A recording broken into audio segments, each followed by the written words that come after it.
Olá, eu sou o professor Renildo Gomes. Sejam todos bem-vindos e bem-vindas a este ambiente virtual, onde nós vamos vivenciar o percurso formativo do nosso curso Pensamento Complexo em Sala de Aula.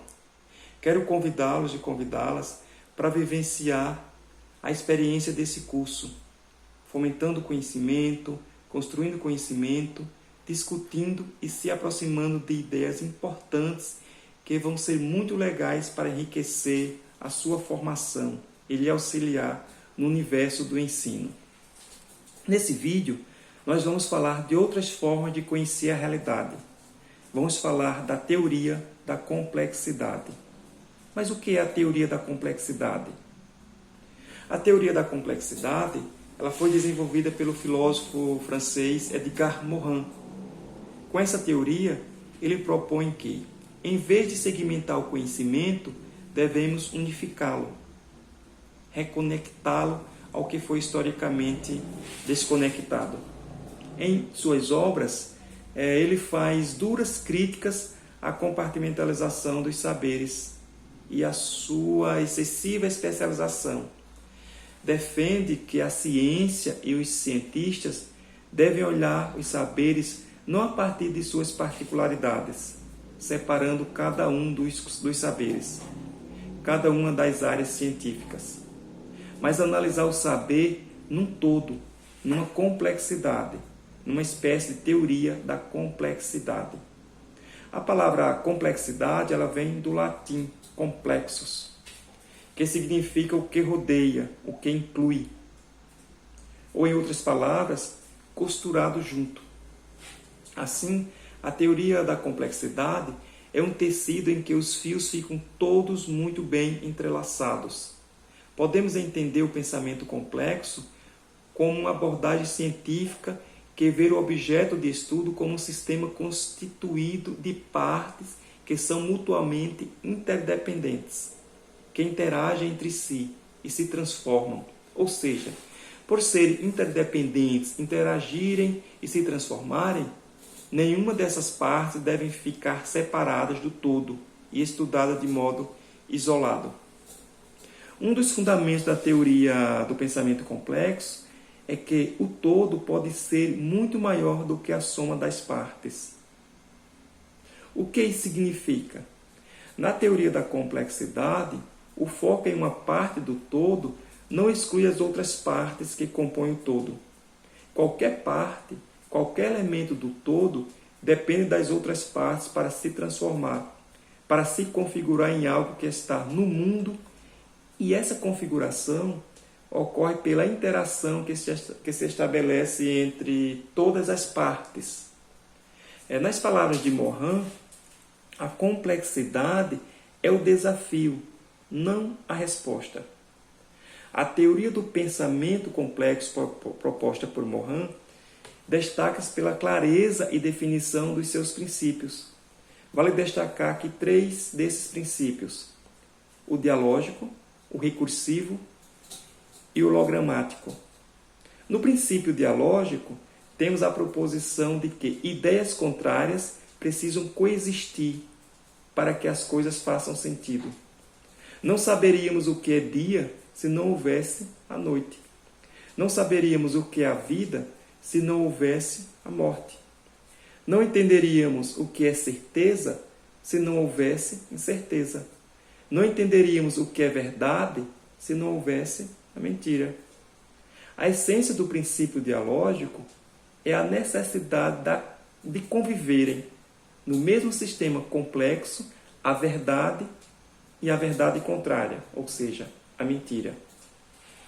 Já o princípio recursivo é a capacidade que tem o sistema complexo de se reproduzir, criando clones de si mesmo através de um processo de autorreplicação.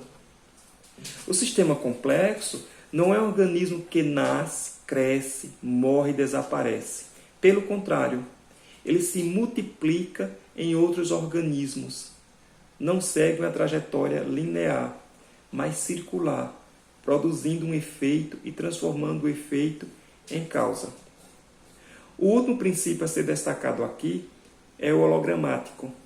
Esse princípio estabelece que cada elemento do sistema tem dentro de si todas as informações do sistema a que pertence.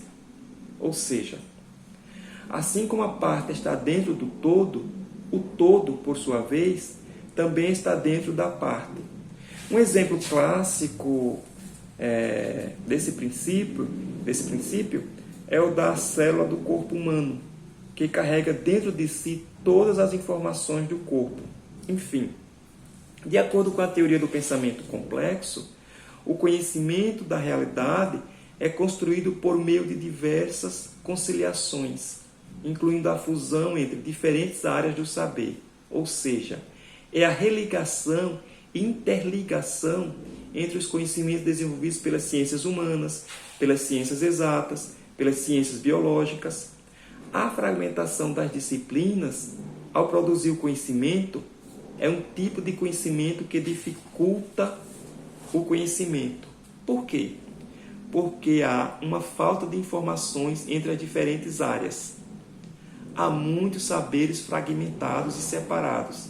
E esses saberes não são vistos de forma holística, de forma conjunta, por meio de uma complexidade. São vistos de forma fragmentada.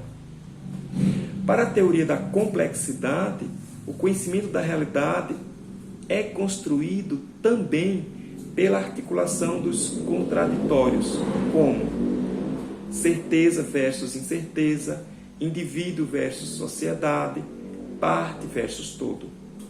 O ser humano é razão e emoção, mente e corpo. Portanto, os saberes não devem ser compartimentados, fechados dentro das áreas do conhecimento, mas articulados uns com os outros para que o ser humano possa ser compreendido na sua totalidade. Trazendo o pensamento da teoria da complexidade de Morin para a nossa realidade educacional, ele nos chama a atenção para a inadequação cada vez mais ampla, profunda e grave entre os saberes separados, fragmentados, compartimentados entre disciplinas. E, por outro lado, ele aponta para a realidade e os problemas cada vez mais complexos e globais. Portanto, o desafio da educação no paradigma da complexidade é tornar o conhecimento pertinente aos estudantes, considerando que esses indivíduos pertencem a um contexto e que esse contexto faz parte de um contexto global. Que esses indivíduos apresentam características multidimensionais, ou seja, o indivíduo ele é composto por uma dimensão psicológica, uma dimensão biológica, uma dimensão cultural e, por fim, entender que tudo está interligado, tudo está tecido,